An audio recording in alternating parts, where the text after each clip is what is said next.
एक छोटे से गांव में एक जमींदार रहता था। उसकी जमीन बहुत बड़ी थी और उस पर कई तरह के पेड़ पौधे और फसलें उगती थीं। जमींदार रोज सुबह अपनी जमीन की देखरेख करता और खुश रहता। उसकी एक आदत थी कि वह अपने खेतों में चिड़ियों को आने से रोकता था, क्योंकि उन्हें वह अपनी फसलों के लिए खतरे के रूप में देखता था।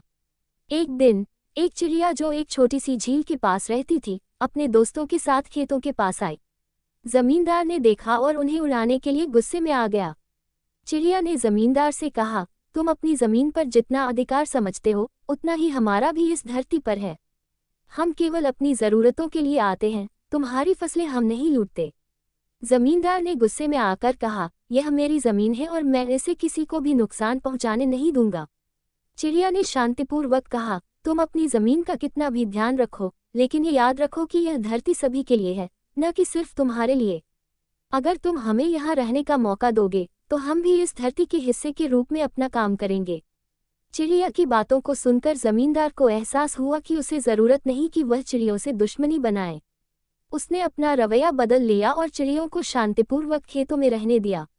धीरे धीरे चिड़िया खेतों में आईं, लेकिन वे केवल वह खाती थीं जो जमीन पर गिरा हुआ होता था और खेतों का कोई नुकसान नहीं करती। जमींदार ने देखा कि चिड़िया उसकी मदद भी करती थीं, क्योंकि वे कीटों को खा जाती थीं जो उसकी फसलों को नुकसान पहुंचाते थे। इस प्रकार जमींदार और चिड़िया के बीच समझदारी और संतुलन स्थापित हुआ।